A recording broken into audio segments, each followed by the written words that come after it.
Mahindra KUV 100 Next and Thumbs Up Charged co-presents Battle Ops, co-powered by Swiggy, Suzuki Intruder, Gillette Mark 3, Parle-G and Crabtree. 9:40 Taj palace. ये hotel 105 साल से मुंबई की शान बना हुआ है, लेकिन अब यहाँ तबाही का ऐसा मंजर होगा जिसके बारे में सोचकर भी लोग सहम जाएंगे।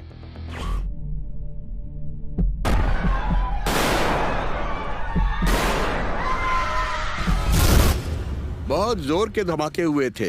जिन्होंने उन आतंकवादियों को देखा था, उन्होंने बताया कि वो बहुत भारी बैग्स उठाए हुए थे और उनके हाथों में बंदूकें थीं और अंदाजा लगाया जा रहा था कि उनके पास कितना गोला बारूद होगा।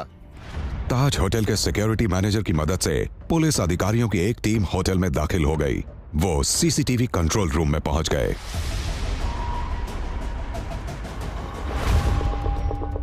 दो बंदूकधारी लॉबी में खून से लथपथ लाशों के ऊपर से आगे बढ़ रहे थे। वो दक्षिणी गेट से आए, दो अन्य बंदूकधारियों से मिले। इन चारों ने एक साथ लिफ्ट में प्रवेश किया। वो छठी मंजिल पर पहुंचकर ज्यादा से ज्यादा वीआईपी लोगों को बंधक बनाना चाहते थे। बेंगलोर के एक बैंकर 69 वर्षीय राममूर्ति वहां से भागने की तैयारी कर रहे थे। कमरे के बाहर से गोली की आवाज आई। दरवाजे पर गोली चलाई गई थी और फिर धम से दरवाजा खुला। इससे पहले कि वो वहां से निकल पाते, बंदूकधारियों ने उन्हें बंधक बना लिया। उनमें से एक आतंकवादी ने मेरी कलपट्टी पर बंदूक लगाई और बोला, चुप रहो। मैं बहुत नर्वस था।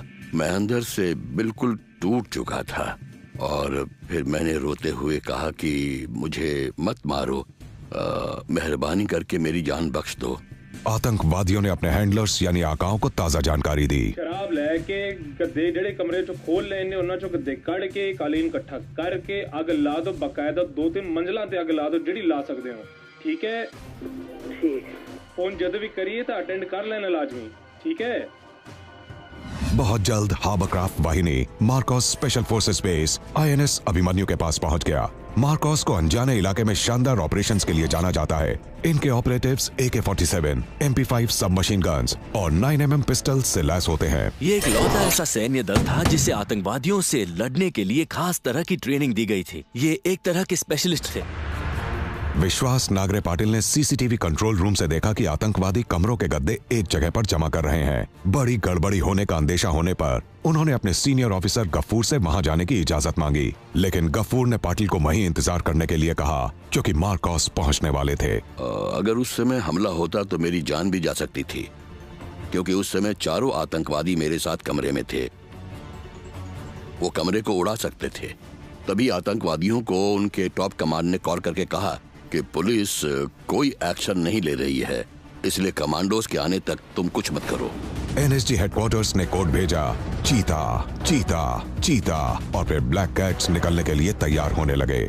हमले 26 नवंबर रात को 9:20 पर शुरू हुए। मार्कोस 27 नवंबर को रात 2 बजे पहुंचे। काउंटर टेररिस्ट एक्सपर्ट्स के हिसाब से कार्यबल को हमला होने के आधे घंटे के अंदर अंदर पहुंच जाना चाहिए। उस हिसाब से मार्कोस 5 घंटे गवा चुके थे और NSG जिस वक्त पहुंचेगी वो भी 12 घंटे गवा चुकी होगी। रात के करीब 1 बजे 27 नवंबर इंडियन इंटेलिजेंस ने टेररिस्ट्स और उनके हैंडलर्स के बीच होने वाले टेलीफोन कॉल्स को टैप करना शुरू कर दिया। ये कॉल्स कराची से आ रहे थे।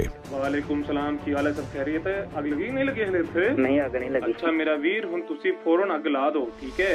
अग जिन्नी देर तुसी नहीं लानी ना, उन्नी देर माहौल नहीं बनना उत्थे बाहर। और लोग ना घबरा जाएंगे एक बार अग देख के। उत्थों भांबड़ निकलन ना शोले बाहर, लोग खुद ब खुद डर जाएंगे।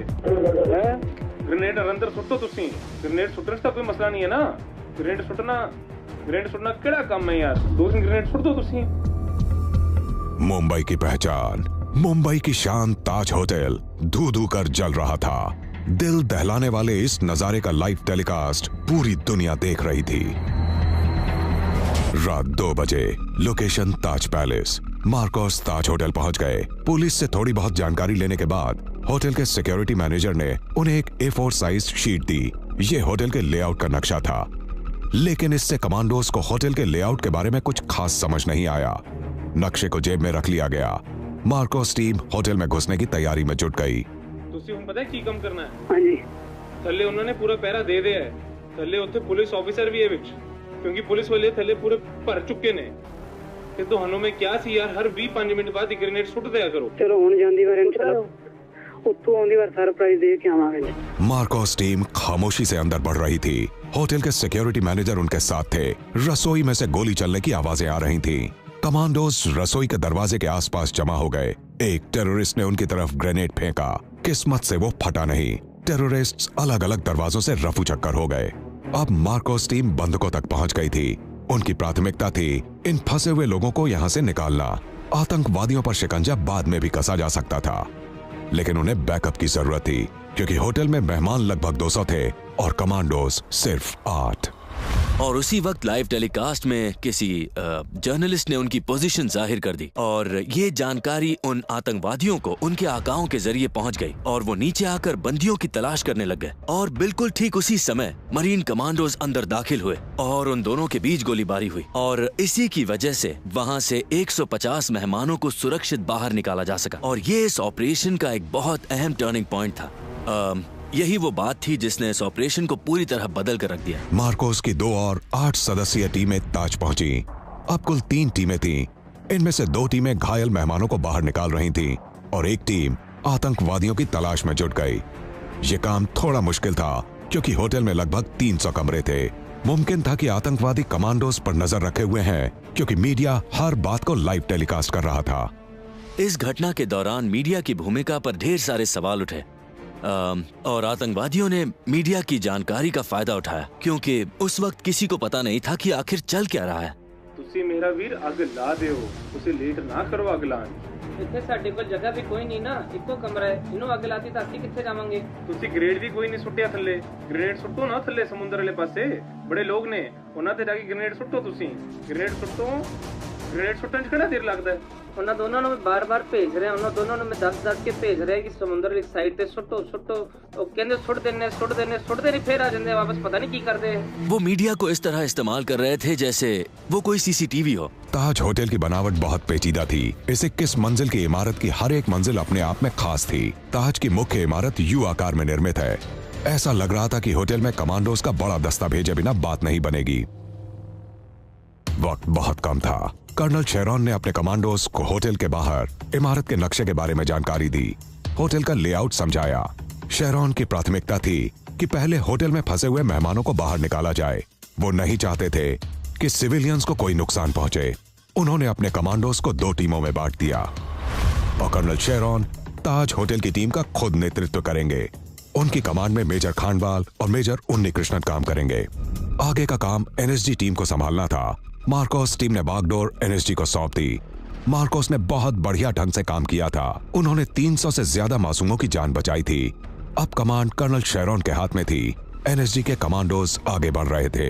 मेजर संजय खानवाल और मेजर संदीप उन्नीकृष्णन अलग अलग दिशाओं से आगे बढ़ रहे थे। उनका इरादा आतंकवादियों को दोनों तरफ से घेरने का था। स्नाइपर टीम के कमांडर मेजर जसरोटिया ताज से थोड़ी दूर बढ़िया शूटिंग लोकेशन की तलाश कर रहे थे। तभी उनकी निगाह गेटवे ऑफ इंडिया पर पड़ी। उनकी तलाश पूरी हो गई। खुशकिस्मती से वहां कुछ निर्माण कार्य चल रहा था। लोहे की स्कैफोल्डिंग्स लगी हुई थी। वो आसानी से ऊपर चढ़ गए और इसके लिए उन्हें लगा कि ईश्वर उनकी मदद कर रहा है। कर्नल शेरॉन का अनुमान था कि सिर्फ 2 उग्रवादी हैं, लेकिन कमांडोज के हिसाब से 2 नहीं 4 थे। हर कमरे की खोज मुश्किल होती जा रही थी। आग की वजह से कुछ मंजिलों में सांस लेना मुश्किल हो गया और कमांडोज को रीग्रुप करना पड़ा। मेजर जोधा एक बड़े स्टेयरकेस से गोलियों की बौछार कर रहे थे। ये बहुत लंबा स्टेयरकेस था जो आगे चलकर 2 तरफ खुल जाता था। मेजर जोधा के जूनियर्स ग्रेनेड्स और गोलियों की बौछार में फंसे होने के कारण आगे नहीं बढ़ पा रहे थे।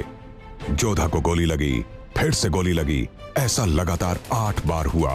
उन्हें इस भयंकर फायरिंग से बचाने के लिए मेजर उन्नीकृष्णन कूद पड़े। उनके आखिरी शब्द थे, मेरे पीछे मत आना। जैसे ही मेजर पहले उग्रवादी पर हमला बोलने के लिए मुड़े, उन पर गोलियों की बौछार हुई और वो जवाबी कार्रवाई करते हुए जमीन पर ढह गए। रेडियो ट्रांसमिशन जारी था। उन्नी सियरा लियोन टू कमांडो 4। लेकिन खामोशी के अलावा कुछ नहीं बचा था। मैंने कहा कि मुझे वो स्थान दिखाइए जहां मेजर उन्नीकृष्णन शहीद हुए। लगभग 5 मिनट बाद हम लोग वहां पहुंचे। ये वो जगह थी जहां जमशेद जी टाटा की मूर्ति बनी हुई थी और मुझे कहा गया सर ये वही जगह है। तो मैं उस जगह का मुआयना करने के लिए वहां गया, उस जगह को देखा और उसके बाद मैं नीचे आ गया। वहां ऑफिसर्स और कई जवान मेरा इंतजार कर रहे थे। मैंने उनसे कहा कि हमारी रणनीति में किसी बदलाव की जरूरत नहीं है।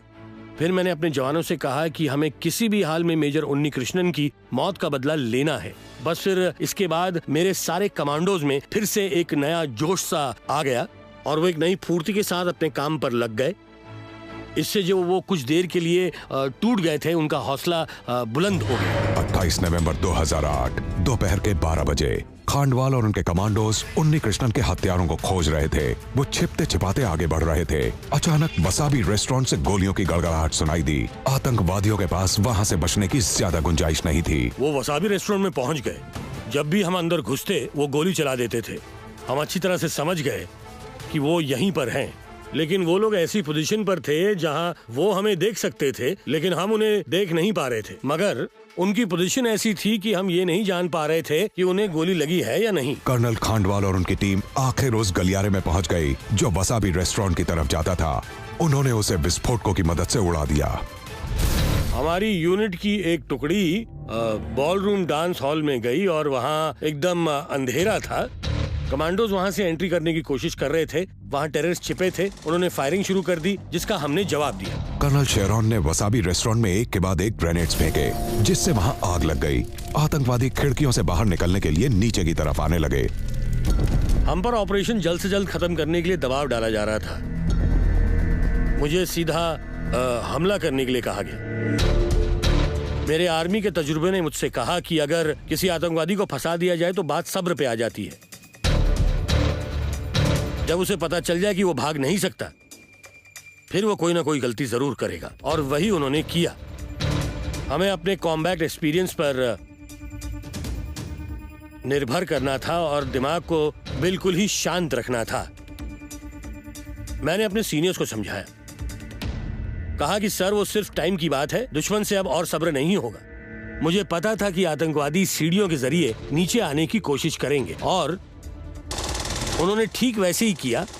वो नीचे आए, उन्होंने फायरिंग शुरू की और हमने भी उसका जवाब दिया।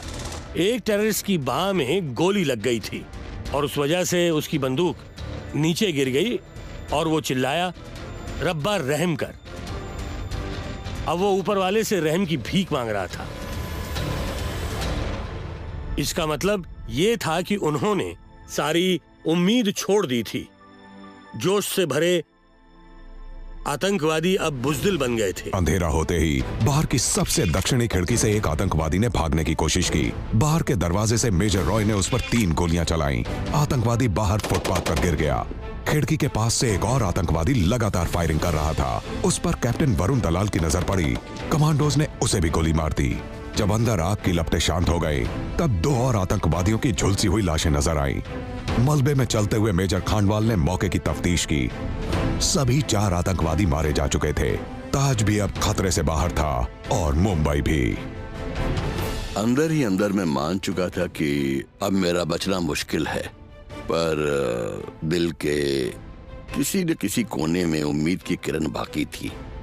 पुलिस ने ताज को चारों ओर से घेर लिया था। दुनिया जानती है कि ताज एक जाना माना होटल है और वो मुझे यहाँ मरने नहीं देंगे।